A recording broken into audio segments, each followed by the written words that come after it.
Ang nakakakilabot na hula at babala ni Perez Hindi sa Pilipinas sa taong 2027. Si Hindi isang African pastor na nagbabala at nagbigay ng prediksyon sa Pilipinas na nagkakatotoo daw ang mga hinuhulaan nito gaya ng lindol, pagbaha, pagputok ng bulkan at pati ang kaganapan sa politika. Ngayong papalapit ang 2027, nagbigay na naman siya ng hula. Kaya narito ang 10 hula ni Perez Hindi sa Pilipinas sa taong 2027 Part 1. Pang-10. Ang nakakatakot na propesiya para sa taong 2027. Nakita umano ni Perez Hindi ang kanya umanong mga pangitain partikular sa Pilipinas. Isang nakakabahala daw ang mangyayari sa politika, may babagsak, may bagong ihahalal na leader, at may mga kaguluhan sa gobyerno ng Pilipinas. Ayon pa sa kanya, matitinding sakuna, dilubyo daw ang magaganap lalo na ang mga di daw nagsisi sa Diyos. Pang-siyam, digmaan sa pagitan ng China at Taiwan. Isa sa pinakamabigat na pahayag ni Perez Hindi ay ang posibilidad ng isang digmaan sa pagitan ng China at Taiwan. Ayon sa kanya, nakita niya ang paglala ng tensyon sa rehiyong ito na hahantong umano sa armadong labanan.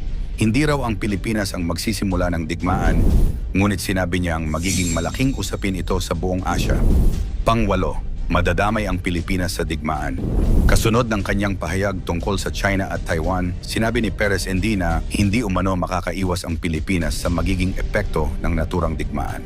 Ipinaliwanag niya na dahil sa matagal ng ugnayan ng Pilipinas at Amerika, maaaring gamitin umano ang ilang pasilidad militar sa bansa bilang bahagi ng operasyon ng Amerika. Dahil dito, naniniwala siyang madadamay ang Pilipinas. Pang-7, babala sa AFP at paghahanda sa posibleng digmaan. Ayon sa kanya, maging ang mga sundalo ng Pilipinas ay dapat umanong maging handa sa mga maaaring mangyari. Binanggit niya na ang Armed Forces of the Philippines ay maaaring humarap sa mga hamon kung lalala ang sitwasyon sa rehiyon. Pang-6, tagtuyot, heatwave at tagutom. Bukod sa usaping geopolitics, sinabi rin ni Perez Hindi na nakita niya ang matinding tagtuyot at heatwave sa Pilipinas. Ayon sa kanya, magiging matindi ang init at maaaring maapektuhan ang produksyon ng pagkain. Binanggit din niya ang posibilidad ng pagdami ng mga insektong sisira sa mga pananim. Pang-5, mahinang pagbangon ng ekonomiya. Ayon pa sa kanyang mensahe, bagamat makikita umano ang ilang senyales ng pagbangon ng ekonomiya, hindi ito magiging sapat upang agad na maibsan ang paghihirap ng maraming Pilipino. Naniniwala siyang patuloy na haharap ang bansa sa mga hamon sa kabuhayan, lalo na kung maaapektuhan ang agrikultura at pandaigdigang kalakalan. Pang-4, posibleng kudeta at kaguluhan sa pamahalaan. Isa sa mga pinaka-kontrobersyal na bahagi ng kanyang mensahe ay ang kanyang pahayag tungkol sa posibilidad ng isang kudeta. Ayon kay Perez Hindi, nakita niya ang pagtatangkang magkaroon ng kaguluhan sa pamahalaan at ang posibilidad na may mga grupong maghangad na pabagsakin ang kasalukuyang administrasyon. Pang-5, mga pahayag tungkol kay Pangulong Ferdinand Marcos Jr.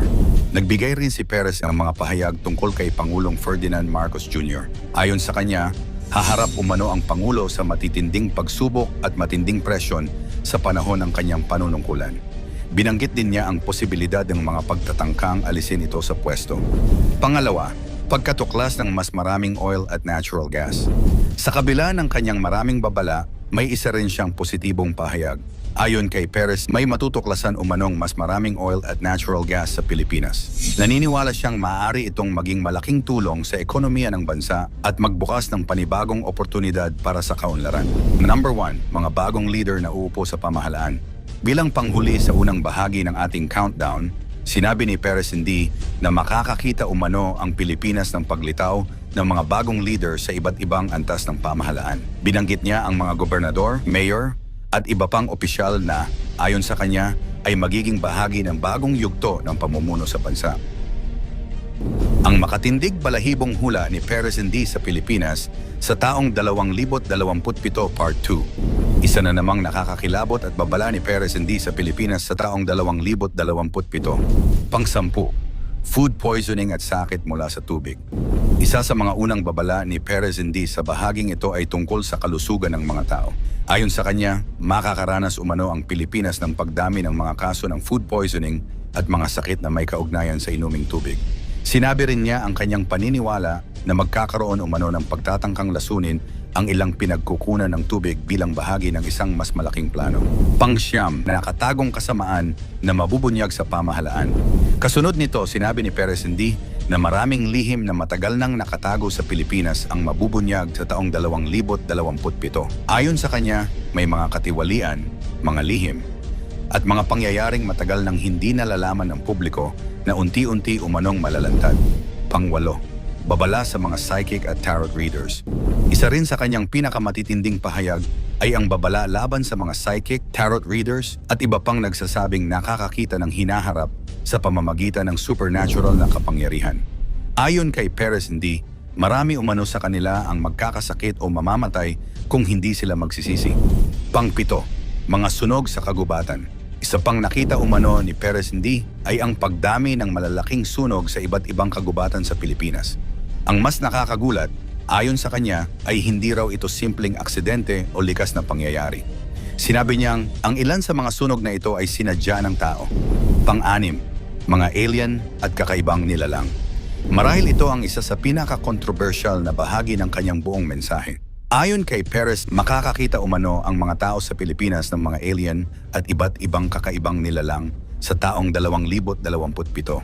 Binanggit niya ang mga nilalang na kahawig umano ng mga dragon, may mga lumilipad, may mga naglalakad sa kagubatan at may ilan pang makikita sa karagatan. Panglima, pagbibitak ng lupa, mga lindol at pagputok ng bulkan. Bukod sa mga kakaibang nilalang, sinabi rin ni Perez na makakaranas umano ang Pilipinas ng maraming sakuna sa taong 2027. Ayon sa kanya, may mga lugar na magkakaroon ng malalaking bitak sa lupa kahit wala umanong lindol. Dagdag pa rito, nakita rin niya ang malalakas na lindol sa ilang buwan ng taon, kabilang ang Pebrero, Marso, Hunyo, Agosto at Setyembre. Binanggit din niya ang posibilidad ng pagputok ng ilang bulkan sa bansa. Pang-apat, mga babala para sa Cebu, Maynila at Davao. May mga particular ding lugar na binanggit si Perez Hindi. Ayon sa kanya, makakaranas umano ang Cebu ng paulit-ulit na lindol. Para naman sa Maynila, sinabi niyang haharap umano ito sa mas maraming bagyo, sunog at iba pang pagsubok. Samantala, binanggit din niya ang Davao bilang isa sa mga lugar na maaaring makaranas ng malalakas na lindol. Pangatlo, mga pahayag tungkol kay Sara Duterte. Isa sa mga bahagi ng kanyang mensahe ay nakatuon kay Sara Duterte. Ayon kay Perez Hindi umano siya ang magiging susunod na Pangulo ng Pilipinas. Sinabi rin niyang kung mangyayari man ito, hindi umano magiging mabuti ang kalalabasan para sa bansa. Idinagdag pa niya na haharap umano si Sara Duterte sa matitinding hamon sa politika at magiging sentro ng maraming usapin sa mga darating na panahon. Pangalawa, umano'y lihim at mga kasong haharapin ni Sara Duterte. Bukod sa kanyang pahayag tungkol sa pagkapangulo, sinabi rin ni Perez Hindi na may isang lihim umano tungkol kay Sara Duterte na mabubunyag sa taong 2027. Ayon pa sa kanya, haharap umano ito sa mas marami pang usaping legal at mga kaso. Hindi niya ipinaliwanag kung ano ang eksaktong tinutukoy niyang lihim o mga kasong ito. Ngunit sinabi niyang isa ito sa mahahalagang pangyayaring kanyang nakita. At ang number 1, ang sinasabing malaking spiritual na revival sa Pilipinas. Sa kabila ng lahat ng kanyang mga babala tungkol sa digmaan, sakuna, sakit at politika, ayon sa kanya, ang pinakamahalagang mangyayari sa Pilipinas sa taong 2027 ay hindi ang mga sakuna kundi ang isang malaking spiritual na revival. Ganoon pa man mangyari man o hindi ang mga hulang ito, sa Diyos lang tayo maniwala, hindi sa mga ganitong mga manghuhula. Type ang Amen kung sa Panginoon ka lang sumasampalataya.